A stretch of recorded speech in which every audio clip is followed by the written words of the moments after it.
देखिए, ये बेटियों के मायके वाले आपने देखे होंगे, चार चार बेटे चार चार बहुओं को तो पाल लेते हैं, लेकिन जब बात उनकी बेटी की आती है और बेटी ससुराल में परेशान हो रही होती है या ससुराल वाले उसे मार देते हैं या उसका जीना हराम करके रखते हैं, तो उसको अपने घर पे बुलाकर दो रोटी नहीं खिला सकते। उसको प्रताड़ित करवाते रहेंगे, उसको ये समझाते रहेंगे कि यहाँ पर एडजस्ट कर, लेकिन कभी उसको ये नहीं कहेंगे तू हमारे घर आ जा, अभी हम मरे नहीं है।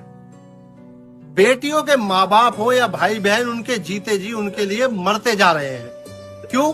क्योंकि जब बेटियां दुखी होती है तो पीहर वाले सबसे पहले हाथ खड़े कर देते हैं कि खुद को अकेला ही समझना।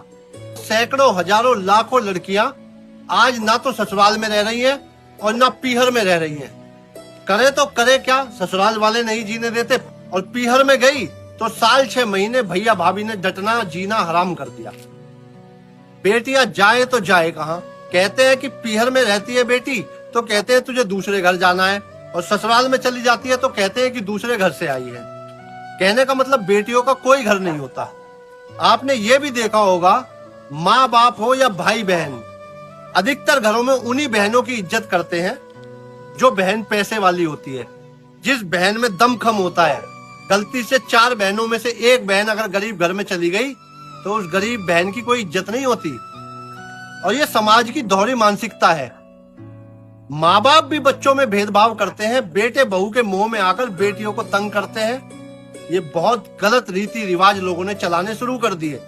आदि अनादि काल से माँ बेटी का रिश्ता पवित्र माना गया है, लेकिन आज के समय में जो बेटी पैसे वाली है उसकी तो इज्जत है, उससे 10 बार फोन पर भी बात की जाती है, लेकिन जो बेटी गरीब घर में है उसको एक बार भी फोन नहीं करते, कहीं इसकी आर्थिक सहायता ना करनी पड़ जाए। अरे अगर किसी पति पत्नी की नहीं बन रही है, सालों साल बीत गए, तो उनका डिवोर्स कराकर उनका एक नया जीवन दो ना उन्हें। क्या जिन लोगों ने शादी नहीं करी उन्होंने क्या इतिहास नहीं रचे? समाज में इतनी गंदगी फैल गई है कि लोग रिश्ता करने से भी बचने लगे हैं, डरने लगे हैं। लेकिन मजबूरी है, जिनकी शादी हो जाए तो बढ़िया, जिनकी शादी ना हो तो समाज उन्हें जीने नहीं देता।